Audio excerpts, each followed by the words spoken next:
Welcome to our recorded CFAS webinar on neurodiversity and autism. My name is Helen McCarthy and I am a social worker here at CFAS, the Centre for Adoption Support. You might find this video helpful if you have recognised some behaviours in your child which could be those present in autism.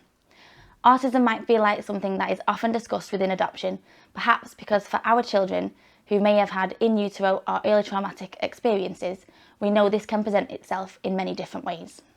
We aim to briefly explore what neurodiversity means, identify some behaviours that may be present in autism, consider autism in adoption when there may also be a history of trauma for a child, the parenting challenges and the goals, as well as celebrating the joy of autism. If you've met a child with autism, you have met a child with autism. Each and every one of them is so wonderfully different. It's a good little quote from the Parenting Autism magazine. As like all of our children, each one is different. And also, please remember, you know your child best. What is neurotypical? For a person described as neurotypical, their brain functions and processes information in the way society expects. And neurodiverse is a term that has been used since the 1990s. It's more of a movement which focuses on brain differences rather than labelling as a deficit or a disability. In that way, people with neurodiversity have different abilities rather than disabilities. It's a movement of inspiration, inclusion and acceptance. There is, of course, still a lot of attention on the impairments associated with neurodiversity rather than the strengths. Within this webinar, we will focus on ASD, however the parenting methods could be applied to other aspects of neurodiversity. There's another quote here to demonstrate how neurotypical could be perceived if we were to flip things on their head and reframe a little. Let's look at some of the positive attributes of people who are neurodiverse. They may be empathetic, visual learners, creative, spontaneous, hyper-focused and courageous. When thinking about autism, 1 to 2% of the population are thought to be autistic. 3 areas are affected and these could present differently in every person with autism. The 3 areas are social integrations. An example of this could be seeming indifferent to other people or not developing relationships with peers in the way you would expect developmentally. Secondly, social communication. Perhaps a delay in speech is just one example, and rigidity in thinking, possibly inflexible or intensely interested in one subject. Even though the words autistic spectrum are used so often, it can still be described or seen as something really linear, almost how autistic is someone. This picture could be useful when thinking about an individual child and helping us to recognise the behaviours they exhibit in different areas of their person. The NHS describes some of the signs of autism in young children as not responding to their name, avoiding eye contact, not smiling when you smile at them, not mirroring those social cues, getting very upset if they do not like a certain taste, smell or sound, repetitive movements such as flapping their hands, flicking their fingers or rocking their body, not talking as much as other children or repeating the same phrases. In older children, you might recognise them not seeming to understand what others are thinking or feeling, finding it hard to say how they themselves feel, liking a strict daily routine and getting very upset if it changes, having a very keen interest in certain subjects or activities, getting very upset if you ask them to do something, and finding it hard to make friends or preferring to be on their own. It could be taking things literally. For example, they may not understand phrases like break a leg. There may also be differences in the way autism presents itself in girls and boys. For example, autistic girls may be quieter, masking their difficulties and appearing to cope better. They can fall under the radar or be misdiagnosed. Autism specialists carry out autism assessments. You could speak to a few different people to see if they think it is a good idea to refer your child for an autism assessment, such as your GP, your child's health visitor if they are under 5, or any other health professional you see. If your child is at school, you could have a chat with the Special Educational Needs Worker, the SENCO, or your social worker at CFAS. What also might be helpful before meeting someone to discuss this is if you were to write a list of signs of autism you think you or your child have and take it with you.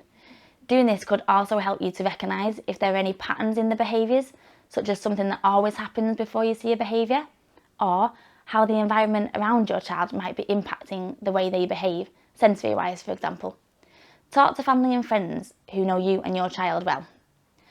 Take a pen and paper to take notes if you like, and maybe ask someone to go with you if you feel that is the right thing to do. If you do receive a diagnosis of autism for your child, they are classed as having a disability. Even if you felt sure and you were hoping for a diagnosis, receiving it can still be a difficult time and can have an impact on you and your family. You might feel shocked, in denial, or have feelings of grief and anger. Try to be kind to yourself and recognise how it is also affecting you too. Thinking about autism and adoption, the effects of trauma and the impact of autism can be hard to differentiate in a child. For example, trauma can lead to sensory differences, as can autism. Trauma can disrupt a person's ability to manage social situations. They could be hypervigilant and have a lack of trust in those around them, coming from a place of fear.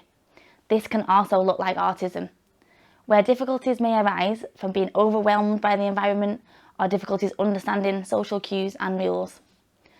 For children and adults who have experienced trauma, a neutral experience can be perceived as a threat, and they may respond by closing down or pushing you away or even being aggressive. This too could be a sign of autism. Unstructured time can be a challenge for children who experience trauma and autistic children. Both need predictability and routine. These difficulties are not subtle. They can make every day a challenge for both groups of children and those who experience the impacts of autism and adoption, causing many emotions such as anger, anxiety, sadness, feeling isolated and misunderstood as a result. All the environments a child occupies can present challenges, for example, the school, the park, the homes of family and friends, or even your own home. In realising and recognising these difficulties for your child, you are already doing your best for them, but hearing some of these goals might also be helpful. You cannot parent autism away. It is an integral part of a person. Supporting your child to create a strong and positive sense of identity as a child with an autism can pave the way, preparing them for adult life as an autistic person.